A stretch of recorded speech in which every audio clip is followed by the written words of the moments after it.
Leprosy ബാധിച്ചിരിക്കുന്ന ആളുകൾക്ക് ശുശ്രൂഷ ചെയ്തൊരു മനുഷ്യനായിരുന്നു ഗ്രഹാം സേൻസ്. 40 വർഷം കൊണ്ട് ഒറീസക്കാർക്ക് ഇദ്ദേഹത്തെ അറിയാം. ഒഡിയ ഭാഷ ഗ്രഹാം ഭാര്യയും മക്കളും സംസാരിക്കും. അദ്ദേഹം തൻ്റെ വീട്ടിൽ അതിഥികളായിട്ട് 2-3 നാട്ടുകാർ ഉണ്ടായിരുന്നത് കൊണ്ട് വീട്ടിൽ ഉറങ്ങാൻ സ്ഥലമില്ലാത്തത് കൊണ്ട് ജീപ്പിൽ അന്ന് രാത്രി ഉറങ്ങിയതാണ്. അപ്പോൾ എന്ത് ലളിത ജീവിതം! 2 അതിഥികൾ വരുമ്പോൾ വേറൊരു മുറിയില്ലാത്ത ഒരു വീട്ടിലാണ് 40 വർഷം ഒരു ഓസ്ട്രേലിയൻ മിഷണറി താമസിച്ചു എന്ന് പറയുമ്പോൾ നിങ്ങൾ ആ മനുഷ്യന്റെ ത്യാഗം എത്രമാത്രമാണെന്ന് മനസ്സിലാക്കണം. നമ്മൾ ആശ്ചര്യപ്പെട്ടു പോകും. ആ മനുഷ്യനെയാണ് ആ വണ്ടിക്കകത്ത് ലോക്ക് ചെയ്തതിന് ശേഷം മണ്ണെണ്ണ ഒഴിച്ച് കത്തിക്കുകയും ശരീരത്തിൽ ചൂട് പറ്റിയപ്പോൾ മക്കളും 2 പിള്ളേരും ആൺമക്കളും അപ്പനും ഗ്ലാസ് പൊട്ടിച്ചകത്ത് വെളിയിൽ കിടക്കാൻ ശ്രമിച്ചപ്പോൾ പുറത്തു നിന്ന് കൂർപ്പിച്ച മുളം തണ്ടുകൾ കൊണ്ട് അകത്തോട്ട് കുത്തി നിർത്തി, ആ വണ്ടിയോട് ചേർത്ത് കുത്തി നിർത്തി കത്തി തീരും വരെ വെച്ചിരുന്ന ഒരു മൃഗീയമായ ഒരു രാജ്യത്തിലാണ് ഞാൻ ജനിച്ചെന്ന് പറയാൻ എനിക്ക് നാണക്കേടുണ്ട്.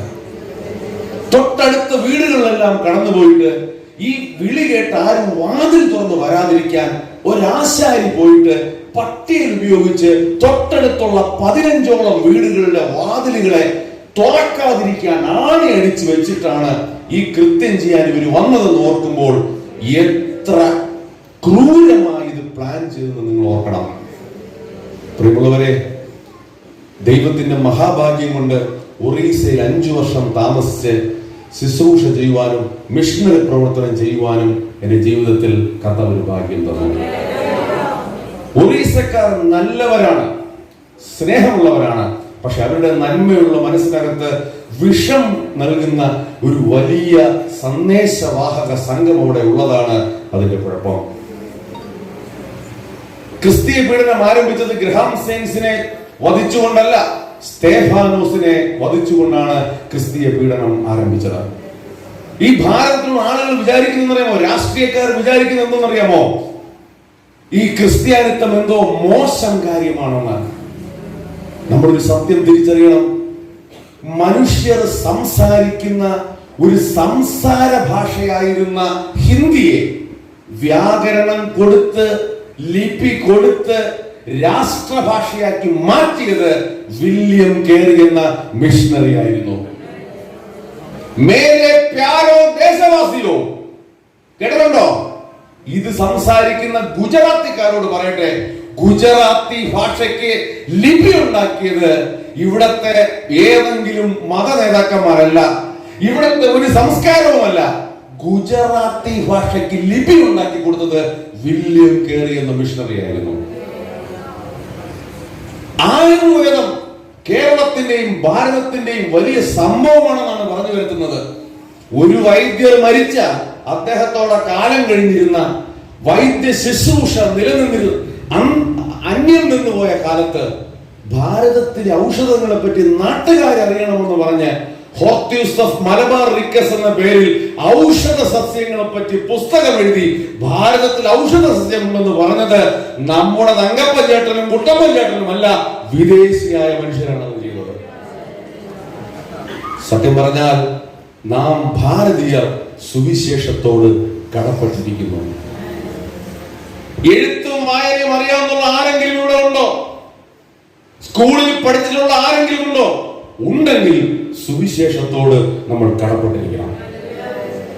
നമ്മുടെ നാട്ടിലെ ജനങ്ങൾക്ക് ഉപദേശിമാരോടും പുച്ഛം, ഉപദേശിമാരുടെ മക്കളോടും പുച്ഛം.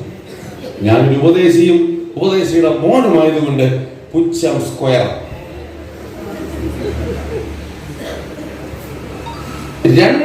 ഒരു ഉപദേശി അദ്ദേഹത്തിന് 2 മക്കളെയും കൊണ്ട് ഒരു വയലിനടുത്തുകൂടെ സഞ്ചരിക്കുമ്പോൾ ആകാശത്തിലൂടെ പക്ഷികൾ പറന്നു വരുന്നത് കണ്ട് ഉപദേശിയുടെ 2 മക്കളിൽ ഒരുത്തൻ ചോദിച്ചു, പപ്പാ, നമുക്ക് ഈ പക്ഷി പോലെ പറക്കാൻ കഴിയുമോ?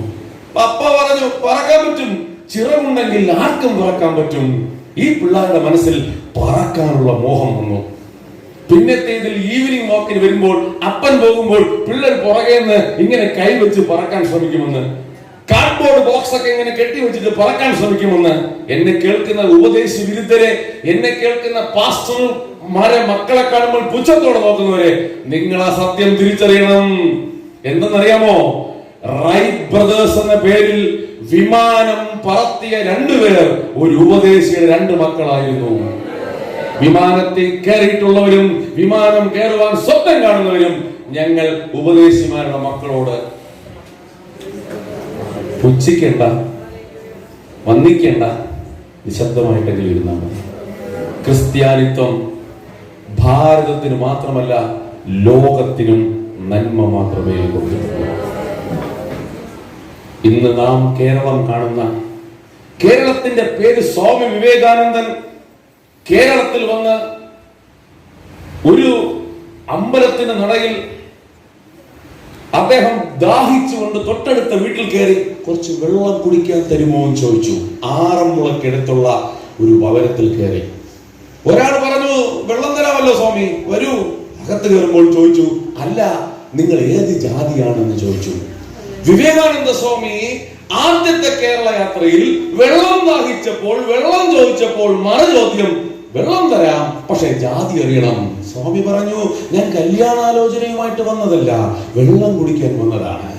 അവര് പറഞ്ഞു, ഈ ഗ്രാമത്തിൽ ഞങ്ങൾ ഒരു പ്രത്യേക ജാതിക്കാർ താമസിക്കുന്ന സ്ഥലമാണ്, ഇവിടെ നിന്ന് വെള്ളം കിട്ടണമെങ്കിൽ ജാതി പറയണം.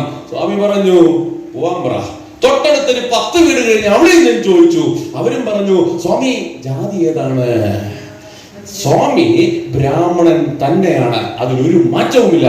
പക്ഷെ അദ്ദേഹം പറഞ്ഞു, ജാതി പറഞ്ഞ് വെള്ളം കുടിക്കേണ്ട ഗതികേട് എനിക്കില്ല എന്ന് പറഞ്ഞു.